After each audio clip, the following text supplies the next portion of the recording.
artigo 201. Tá aí, a gente viu toda essa treta aí, deixa eu subir aqui, beleza? A gente viu toda essa treta aí, em que a Previdência, regime geral, que é o que a gente vai estudar, regime próprio e regime complementar, gente, não fique afobado e fala, ai, mas qual é a regra? Ai, vai cair na prova. Não, regime complementar e regime próprio, regime próprio e regime complementar não cai. Vai cair regime geral. O que você tem que saber de regime próprio é isso, é quem faz parte, tá? Pode cair regime próprio, mas lá na parte de Lei 8.112, que é o Estatuto, o regime jurídico único dos servidores públicos federais, ok? Continuando aí, ele vem e fala o seguinte, que a Previdência, além de ter essas 4 características, regime geral, caráter contributivo, filiação obrigatória, critérios que preservam o equilíbrio financeiro e atuarial, ela tenderá na forma da lei, ou seja, vai ter uma lei que vai fazer a Previdência atender os seguintes critérios.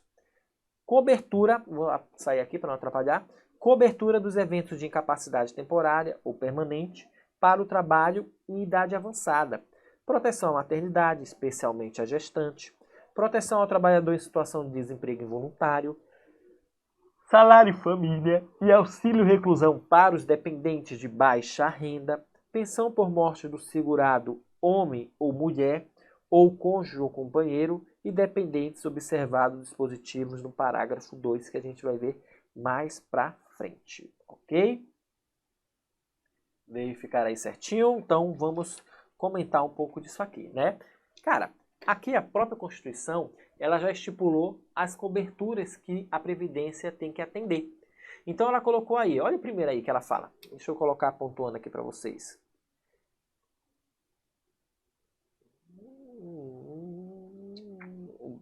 Ó, cobertura aos eventos de incapacidade temporária. Quando ele fala incapacidade temporária, já é um benefício que foi lançado, que é o auxílio, né? Benefício por incapacidade temporária. É o antigo auxílio-doença. Auxílio-doença, ainda eu falo muito de auxílio-doença, mas a nomenclatura correta agora é benefício por incapacidade temporária. É o auxílio-doença. Então, o nome de benefício. Aqui eu já tenho um benefício da Previdência. Aqui, quando ele fala que eu tenho que atender o permanente também, eu já tenho outro benefício, que é o benefício por incapacidade permanente, que na verdade aí é a antiga aposentadoria por invalidez. Professor, só está dizendo que não existe mais auxílio-doença e aposentadoria por invalidez? Existem, só que mudou o nome agora. Eles não querem mais ser chamados de auxílio-doença e não querem mais ser chamados de aposentadoria por invalidez.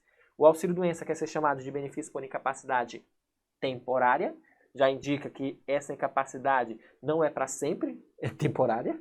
E a incapacidade permanente já está falando, é uma incapacidade permanente, não tem como se reverter. Então assim, ele vai se aposentar por invalidez, tá bom? Ele também vai dar o de idade avançada, que é a aposentadoria voluntária.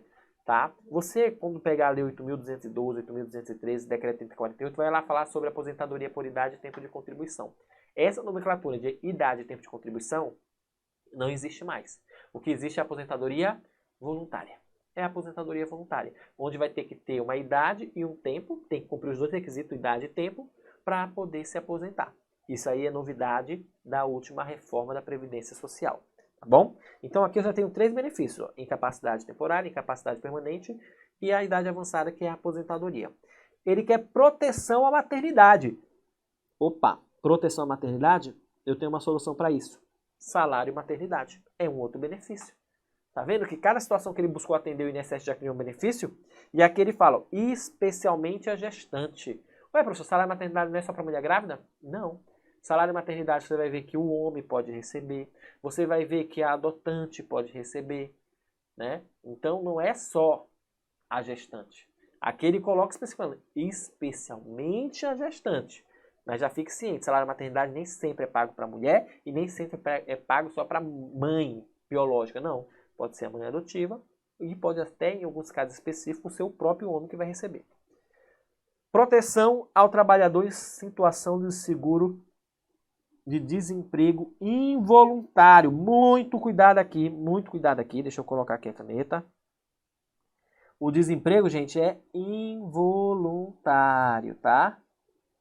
Muitas questões de prova, costumo colocar aí desemprego voluntário. O aluno emocionado vai lá e erra a questão, tá? Por besteira. Então aqui é desemprego involuntário, tá? Não é da minha vontade. Eu fui demitido sem justa causa, né? Que aí me gera qual benefício? Seguro-desemprego. Preste atenção em mim nesse momento no que eu vou falar. Preste atenção. Seguro-desemprego. O benefício de seguro-desemprego não é o INSS. Eu dei uma gaguejada assim porque tem uma situação específica que eu lembrei. Não é o INSS que administra. Tanto que quem vai requerer seguro-desemprego, se você já requereu, foi na Caixa Econômica Federal. Você não procura o INSS, tá? O INSS, ele só cuida do seguro-defeso, que é nos casos aí dos pescadores, né? O seguro-defeso é o seguro-desemprego dos pescadores. Aí é com o INSS, ok? Então prestando atenção no que eu estou falando. A Previdência, ela tem que acobertar sim o trabalhador em situação de desemprego involuntário. E aí foi se criado o benefício de seguro-desemprego, que não é administrado pelo INSS, sim pela Caixa Econômica. Só que o INSS administra somente o seguro-desemprego para o pescador, que ficou conhecido como seguro-defeso. O restante dos trabalhadores, tudo é na Caixa Econômica. Salário-família e auxílio-reclusão para os dependentes dos segurados de baixa renda. Gente, olha a informação valiosa que esse inciso está trazendo. Ele já está me dizendo que nós vamos ter o benefício de salário-família, nós vamos ter o benefício de auxílio-reclusão e automaticamente ele já está dizendo que esses dois benefícios são pagos para os dependentes. E o segurado tem que ser de baixa renda. Agora presta atenção que eu vou falar para vocês. Ai, meu pai, ó a confusão. Salário-família não é pago para o dependente. Professor, mas o senhor está lendo aí salário-família e auxílio-reclusão para os dependentes do segurado de baixa renda. Salário-família não é pago para o dependente. Se na prova vocês falarem assim, salário-família é um benefício pago aos dependentes, marque errado. O professor está a Constituição falando que é marque errado, vai por mim. Marque errado. Por quê? O que acontece aqui é que o salário-família é pago para o segurado em razão da existência de dependentes. A lei ela especifica melhor isso, tá? Então, os únicos benefícios que são pagos para o dependente é auxílio-reclusão e pensão por morte. Auxílio-reclusão, pensão por morte. Auxílio-reclusão e pensão por morte. São pagos diretamente para o dependente. Salário-família não é pago para o dependente. Salário-família é pago para o segurado em relação à existência de dependentes. Agora, salário-família e auxílio-reclusão são benefícios pagos para segurados, trabalhadores de baixa renda, conforme traz aí o inciso 4 do artigo 201. Então, professor, tem um erro então aí no artigo 4, no inciso 4 do 201? Sim. A interpretação que foi dada depois é que salário-família não é pago para o dependente. Isso já foi questão de prova, isso já está consistentemente avaliado e decidido pela Sebrasp. Se cair que salário-família é para o dependente, marque errado. Grave o que eu estou falando aqui. Se cair que salário-família é para o dependente, marque errado. Salário-família não é para o dependente. Os únicos benefícios pagos aos dependentes, pensão por morte e auxílio-reclusão. Os únicos benefícios para trabalhadores de baixa renda, salário-família e auxílio-reclusão. Quer que eu repita? Eu sei que você quer. Os únicos benefícios pagos para o dependente, pensão por morte e auxílio-reclusão. Os únicos benefícios pagos para segurados de baixa renda, salário-família, auxílio-reclusão. Bate aí. Isso aí, meu brother. 5. Pensão por morte do segurado, homem ou mulher, ao cônjuge, companheiro e dependentes, observado o disposto no parágrafo 2. Então aqui ele já está falando, pensão por morte, tanto faz sendo homem ou mulher, vai ser pago ao cônjuge ou companheiro e demais dependentes, que depois a gente vai conhecer. Quem são esses dependentes que têm direito à pensão por morte e têm direito ao auxílio-reclusão? Beleza? Observando o parágrafo 2. Ok? Deixa eu beber uma aguinha aqui para a gente continuar agora olhando, observando o inciso 5, né? E agora a gente vai entrar nos parágrafos.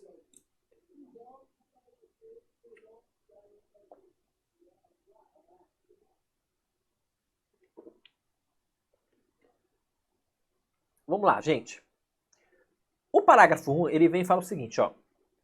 É vedada a adoção de requisitos ou critérios diferenciados para a concessão de benefícios, ressalvada, nos termos da lei complementar, a possibilidade de previsão de idade e tempo de contribuições distintos da regra geral para a concessão de aposentadoria exclusivamente em favor dos segurados com deficiência, previamente submetido à avaliação biopsicossocial realizada por equipe multiprofissional e interdisciplinar, ou o inciso 2, cujas atividades seja exercida em efetiva exposição a agente químico, físico e biológico, prejudiciais à saúde, à associação desses agentes, vedada a caracterização por categoria profissional ou ocupação. Preste atenção que eu estou falando aí, ó. Vamos marcar algumas coisas importantes. É vedado, é proibido. Ele está dizendo que é proibido. É proibido eu diferenciar. É proibido eu criar diferenciação de concessão de benefício. Então, o que ele está dizendo aqui para mim? Todos os benefícios têm que ser iguais. É proibido você querer diferenciar benefício aí. Pode não. Aposentadoria por idade, é tal idade e é assim para todo mundo. Essa é a regra. Só que a própria Constituição vem e coloca o quê? Ressalvada. Ela coloca exceção. E ela fala que essa exceção, ela tem que estar o quê? Ela tem que estar nos termos de uma lei complementar. Então vamos lá, com calma. A regra é, não pode criar diferenciação nos benefícios. Não pode. Existe exceção? Existe. Mas essa exceção tem que estar disciplinada em lei complementar, tá? E essa lei complementar tem que ter o quê? Tem que ter a previsão da idade e do tempo de contribuição, que vai ser distinto da regra geral, que é não diferenciar. Para a concessão de aposentadoria, exclusivamente em favor de qual segurado? Aqui, ele mesmo já estipulou qual vai ser o segurado. A própria Constituição deu a exceção, disse que vai ser por lei complementar, disse que tem que constar qual vai ser a idade e o tempo de contribuição, e colocou para quem que vai ser diferenciada? Para o deficiente e para a atividade exercida em exposição a agentes químico, físico ou biológico. Pronto, morreu. Tem alguns detalhes a mais que a gente vai ver? Tem. Mas o que você tem que entender é isso. A própria Constituição falou, não quero que diferencie as regras de benefício. Ei, regra de benefício é igual para todo mundo tem que ser igual. Opa, mas vai ter exceção. Essa exceção tem que ser por lei complementar, que vai estar lá falando quais são a idade e o tempo diferenciais. Só que não é para todo mundo não.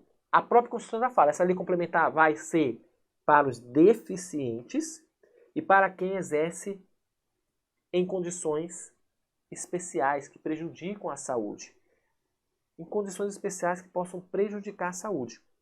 E ele fala, ó, com deficiência previamente submetida, ou seja, essa deficiência tem que ser comprovada por uma avaliação biopsicossocial realizada por equipe multifuncional, interdisciplinar do INSS. Então não é só uma pessoa que vai avaliar, são várias pessoas que vão avaliar essa deficiência para que ele tenha critérios diferenciados. A gente, quando estiver estudando os benefícios, vai ver que as regras de aposentadoria para os deficientes são diferenciadas. Elas têm tempo diferenciados, ela tem um tempo menor. Por quê? Um deficiente trabalhando, né, ele não vai render tanto quanto uma pessoa que não é deficiente durante um período maior de tempo. Então, por isso que tem que se criar critérios especiais. O outro, quem exerce atividade em condições especiais, que vão prejudicar a saúde. Poxa, se eu trabalho no local que prejudica a minha saúde, quanto mais tempo eu ficar lá, pior vai ser para mim. Porque quanto mais exposto aquele agente, mais eu vou ter minha saúde prejudicada. Então, diminui o tempo para ele se aposentar. A própria Constituição já especificou isso, tá bom? E só um cuidado aqui que ele fala, ó. Ele fala, cujas atividades sejam exercidas com efetiva exposição a agentes químico, físico e biológico prejudiciais à saúde, ou associação desses agentes, vedada a caracterização por categoria profissional. Vedada a caracterização por categoria profissional. Gente, o que ele quer dizer com isso? Ele está dizendo o seguinte, não é você falar bem assim, eu sou fretista, eu trabalho com raio-x, eu sou radiologista. Isso em si, a sua categoria profissional, não dá direito à aposentadoria especial. Dá direito à aposentadoria especial quem está efetivamente exposto ao agente que prejudica a saúde. Exemplo, quem faz raio-x?